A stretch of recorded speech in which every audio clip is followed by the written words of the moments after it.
La création ou manipulation de données à travers les tableaux ou arrays sont des pratiques incontournables en JavaScript. Dans cet épisode sur notre série sur les arrays en JavaScript, nous allons regarder de près la méthode ArrayMap, qui est essentiellement une méthode de transformation. Par exemple, prenons un tableau contenant des lettres.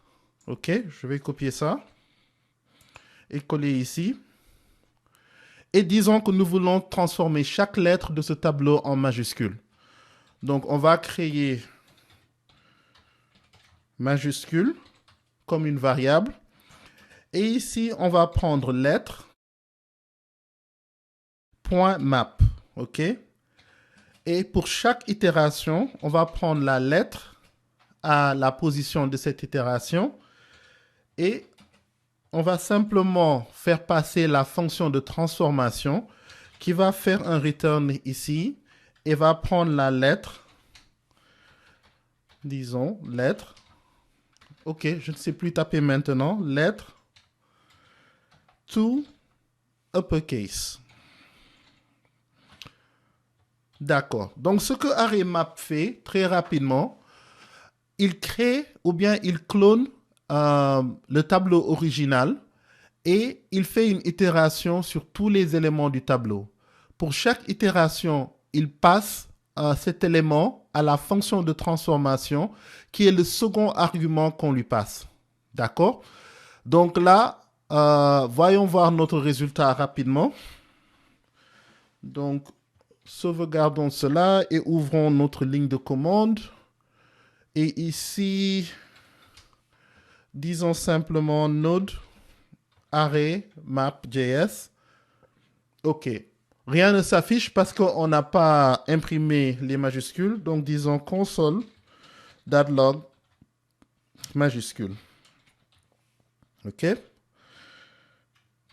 Sauvons ça et réessayons une fois de plus.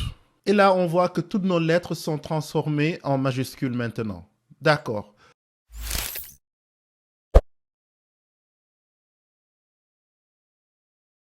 Faisons la même chose. Cette fois-ci, prenons des ventes qu'on a fait durant, disons, le premier trimestre. Et disons qu'on a eu de très bonnes ventes et qu'on a triplé toutes les ventes qui ont été cataloguées ici. Donc, vous voyez, on va reprendre la même chose, la même procédure.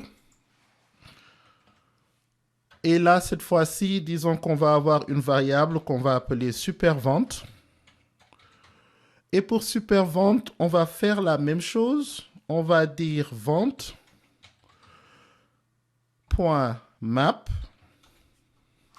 OK. Vente.map. Et on va faire chaque vente. Et on va simplement faire vente multipliée par 3. Donc là, si je n'utilise pas les accolades et que ma transformation n'a pas besoin d'aller sur plusieurs lignes, je n'ai pas même besoin de faire le return comme ici, je peux utiliser simplement cette syntaxe. Et je peux faire tout ça en une seule ligne. OK? D'accord. Donc, essayons avec ça. Et rapidement, on va commenter ce qu'on avait avec les lettres. OK? Éliminons tout ça. Et maintenant, là, on va simplement essayer de sortir ce qu'on a avec vente. D'accord. Donc, n'oubliez pas d'imprimer console.log supervente. Voilà. D'accord. Exécutons une fois de plus. Et là, nous voyons que toutes les ventes ont été triplées. Donc, commençons à 10 qui est 30 maintenant et à 100 qui est 300 ici.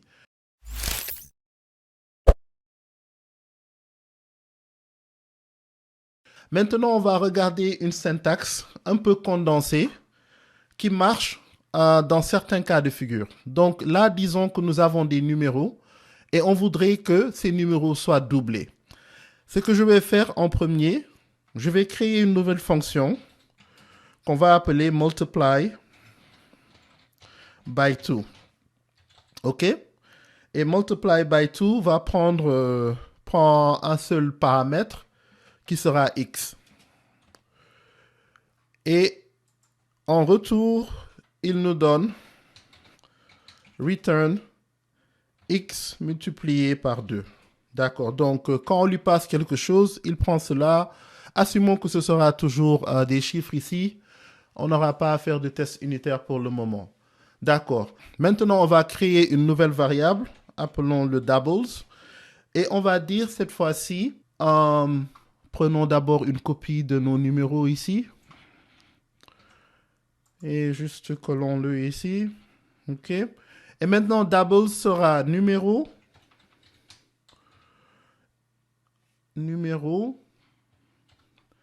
Et là, directement, je vais mettre la fonction de transformation. OK. Voyons d'abord, est-ce que ça va marcher? Cette fois-ci, on n'oublie pas de faire console.log doubles.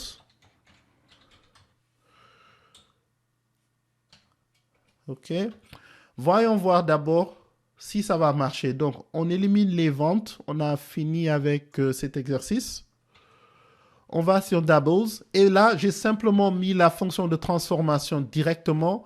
Et je m'attends à ce que doubles me donne chaque élément de l'arrêt du tableau original multiplié par 2. Donc, mettons cela à jour. Revenons ici sur notre ligne de commande et exécutons notre array map.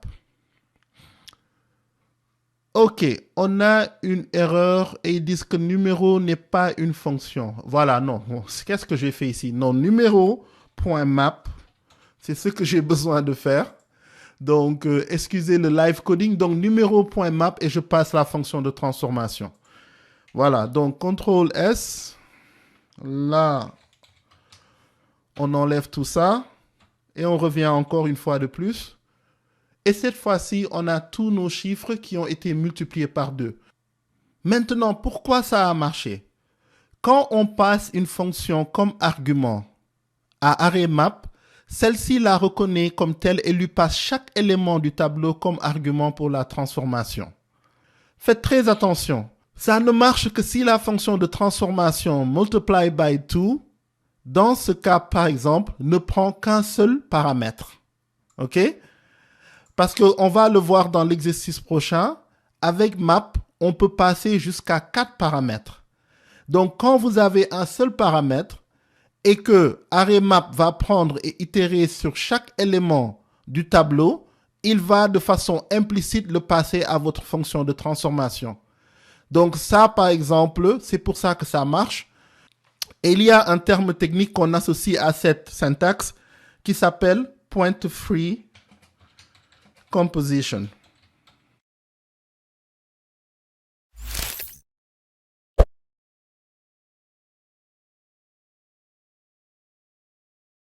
Regardons maintenant une structure un peu plus volumineuse. Donc, commentons cela. Et ici, donnons-nous un peu d'espace. Donc ici, on a des données qu'on peut s'imaginer avoir récupérées par le biais d'une API. Supposons que ce soit la liste des destinations les plus populaires d'une agence de voyage et nous voulons extraire le nom, la région et le pays de chaque. Donc, Téméridjant, Saloum, Sénégal. OK? Donc là, une fois, on va faire un peu différent puisqu'on a une longue liste. On va juste la fermer ici. Et maintenant, on a notre constante destination. Et à la fin de destination, on enlève le bloc de commentaires. Et regardons une fois de plus notre structure. Donc, on a les listes, les destinations les plus populaires. Et on veut extraire le nom, la région et le pays. C'est tout ce dont on a besoin. OK? Donc, une fois de plus, on va créer une nouvelle variable ici. Cette fois-ci, on va l'appeler populaire. OK. Et qu'est-ce qu'on va faire avec populaire? On va prendre destination, .map. Et là, on va prendre, je vais simplement l'appeler dest pour destination, mais vous pouvez faire, vous pouvez l'appeler ce que vous voulez normalement. Et on va faire une structure ici, d'accord. Là, je vais faire return Et je vais utiliser ce qu'on appelle les backticks parce que je vais faire une structure. Donc, return et j'ai mes backticks ici et je vais à la ligne. Faites très attention. Ne faites pas l'accident de faire un return et d'avoir les deux à la ligne parce que là, ça va pas vous rendre quelque chose. C'est un accident très fréquent en JavaScript. Ayez votre première parenthèse, votre première accolade, votre premier backtick sur la même ligne que votre return. D'accord? Donc maintenant qu'on a ça, et on peut même délimiter et savoir qu'on est à la fin ici. Qu'est-ce que je vais faire? Donc pour chaque destination, on veut extraire le nom qui est name, la région qui est Saloum, et, ou bien la région qui est region, et dans ce cas, la valeur c'est Saloum, et le country, le pays, qui serait Sénégal. D'accord? Et à chaque fois aussi, on voudrait avoir, par exemple, la position sur la liste populaire, donc allant de 1 à X.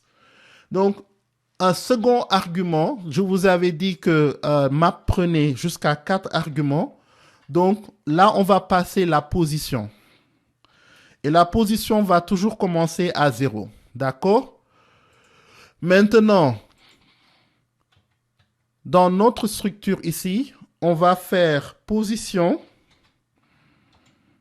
plus 1, puisque le décompte dans les tableaux va toujours commencer à l'élément 0. Position plus 1, on va faire un petit point ici. Et après, qu'est-ce qu'on donne? On va donner le nom. Donc, destination.name. OK. Et là, on fait peut-être une virgule après. On va donner maintenant destination region. Point région. Et finalement, on va donner le pays. Destination country. OK? Donc, maintenant qu'on a ça, la dernière chose, on aimerait bien que pour notre liste, la prochaine aille à la ligne. Donc, on va simplement passer le caractère indiquant qu'on veut que ça aille à la ligne. D'accord. Donc, sauvegardons ça et on va imprimer notre populaire console.log populaire. Voilà. Mettons ça à jour. Est-ce qu'on a quelque chose d'autre qui est en train de s'afficher? Non. D'accord. Allez. On retourne sur la ligne de commande. On enlève tout ça. Et une fois de plus, on exécute arraymap.